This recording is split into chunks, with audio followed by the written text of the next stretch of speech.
I wore my Jimmy shirt today. It's so appropriate. I did not wear my own. You didn't know. You didn't know you're gonna have your epic backdrop. You did ask for the picture though, so I should have had an inkling that it was going to happen.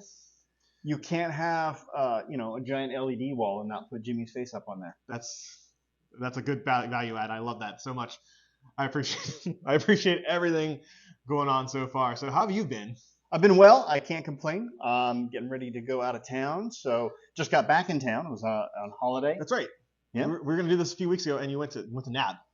I went to NAB. Yes, the National Association of Broadcasters Convention. Had a blast. Got all the things. Got to ride in an Elon Musk. Was that underground? Yeah. What do they call those things? Boring tunnel. The boring tunnel. Yeah. Was it exciting? And it was pretty cool. I mean, it's not it's a prototype. So the tunnel is real, but as far as the actual track goes, where the car parks and then rides, it's just a Tesla that all they right, drive. I got you. And as we continue this Wag the Dog interview, I don't know who's interviewing you. It's your studio, so I feel like you're interviewing me, but I'm throwing the questions at you, sir. And I appreciate that. I'm happy to be interviewed, brother. Whatever you want to do. Do they lean into the wordplay? So it's called the boring tunnel, but is there like a tour guide that's like, this is the most exciting thing? Like me as a comedian or wordplay artist, I'm very interested in their marketing tactics. They were very boring. Okay. Yeah, it was. There was the guy. So they stayed on theme. Yeah, I mean, he probably makes. Well, there's probably 500 Teslas there. Okay. Oh my gosh. Oh yeah, it's just non. Oh, and they're in a loop. Yeah, essentially, it's just taking you from one end of the convention center to the other, which doesn't sound like a lot, but it's Vegas, so it's massive. And they must have hundreds of Teslas with these drivers, and all they do for probably 8-10 hours a day is drive from one end of the tunnel to the other. So I can't imagine these poor people. They got to have just a horribly boring. I bet they listen to a lot of Rogan. What do you think? What's keeping them engaged? There's no radio There's playing nothing because they're underground. Well, it's not because I don't know. I would assume that they probably figured out how to solve that. But what the thing is, it's just like everybody's chattering and talking, and they're asking them questions, and they're supposed to be representing Tesla and the boring, so they're answering questions. So yeah, there's no time for radio either. It's just weird. How long's the ride? So I videoed it. So I could give it and you can put it into the show. Is it on the TikToks or the YouTubes? I no, but I've got it. I think I've still saved it. I may have deleted the video, but it's no more than a couple minutes. Okay, it's pretty quick. So if I do my math, if I assume 3 minutes, that's 60 minutes divided by 3, assuming no breaks times 10 hours. They got to do that trip 200 times a day, easily, if not more. Oh my gosh. Yeah. Because it is literally it's a system. There's no waiting. Yeah. So they're hearing the same questions 200 times a day times 5 days. Exactly. Yeah. Is this real? Is this real? Did you really design this? It's all that same kind of stuff. So yeah, it's I feel sorry for the drivers. So it literally for them it's the most boring tunnel. It's the most boring. Literally the most boring tunnel they could imagine. So yeah. But it was cool. I had a great show. By the way, the coolest part of the whole conference at NAB. Timothy Moore from Diamond View Studio. Well, not Diamond View. It was View Technologies or View Studios. I'm not sure exactly what the official name of it is.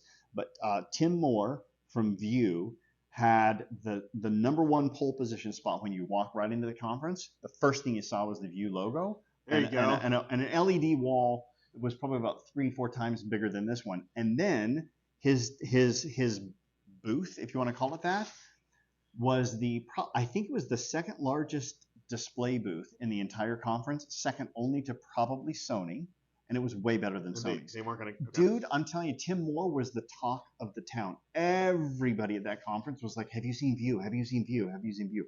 It was massive. They must have had, and I tend to exaggerate, and I'm also bad with distance, but I'm going to say it was probably 25 foot high LED wall, 75 to 100 feet wide, plus an LED roof on top of it. Expansive. It was awe-inspiring, and he owned the whole conference. I mean, it was incredible. It was really cool to see a guy from Tampa make it and just be the talk of the entire show. So good for Tim. When you said Tim Moore, I thought immediately of Timothy Dalton and Roger Moore. So I was going to ask you various questions about separate James Bonds, and it was not a composite of them. No, it was just local. Tim. It was local legend. Local legend Tim Moore from Diamond View Studios and View. Do you think he has spy equipment though?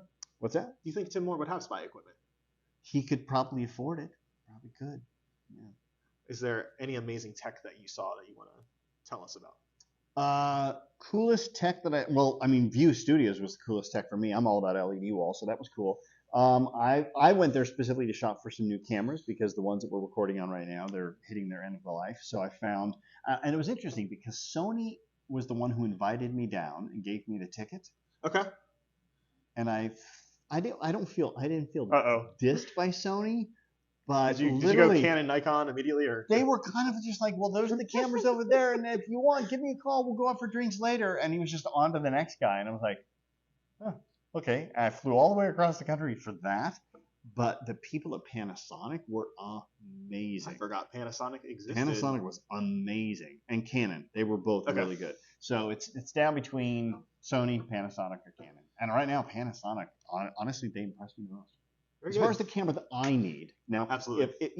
I have a very limited scope of what we use here in the studio, and for what I need for the price, I think they actually are probably the lead. But we'll see. I told all of them I'm not buying any of their cameras until they come in to put it up inside the studio, show it up on the LED wall, see how it displays, and if it works well. Speaking of which, this 90s photo is doing very well. It's doing very well. And you have a mug version of it. And I do. We should have had the mug. I should have had the mug on for the show. Sorry about that. We'll do it next time. Yeah. Episode 2, Topher and Jimmy. I consider you my phonemic last name cousin. So it's Murray and Morrison. They're alike. They would.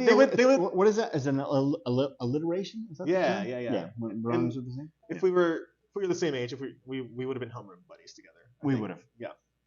I don't think I could have competed with that much cool though. So this guy, I created an Instagram account for him. He's picking up followers because it's a novelty account. People just love novelty stuff, man. Yeah. And the caption is your best friend in 4th grade. And I love it. And so that's what's been going on. That's what's been going on with you. That's what's been going on. That's what happened to me in the mid 90s. Let me ask: has meme fame corrupted you? Have you gotten a big head now? Are you thinking you should not have to wait in any lines? Do you walk up and do you carry your meme card with you wherever you go? Do you have any idea who I am? I'm this guy. I will say one time somebody was like, "Are you the guy from the meme?" And then they didn't ask me any follow-up questions, and I did feel dissed. I felt disrespected because I thought there would be more follow-up. And that was kind of the first foray I had into it. Nobody's asking for my autograph. I haven't felt condescended to in that regard. But I have been ordering more venties. I've gone from talls to venties now. I will tell you, if I had this meme, this is how I would be. I would be walking around all the time going like this, going, hey, how you doing? I don't have to wait in line, do I? I'm kind of a big deal. Yeah? I just be walking around all the time. It's me. Let's fanny pack it in. Done. Yeah. Well, all right. Sorry. Should never walk off camera in a show, but what are you going to do? No, I'm having a good time. I think you mentioned I could quick pitch my business. Quick pitch your business. You can even do a medium or a slow pitch if you want to. The show is yours, man. Own it. There's the camera right there. I am a small business owner of Bay Area Data and Sound Services. We do live streaming, video, and audio editing. So hire me if you ever need a badass. That's the guy right there.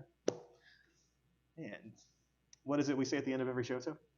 I don't. What I say at the end of all of my shows usually is, let's all try a little harder to be a little better. What do you say? Let's all try to be a little harder to be a little Jimmy. Let's try a little harder to be a little Jimmy. I love it.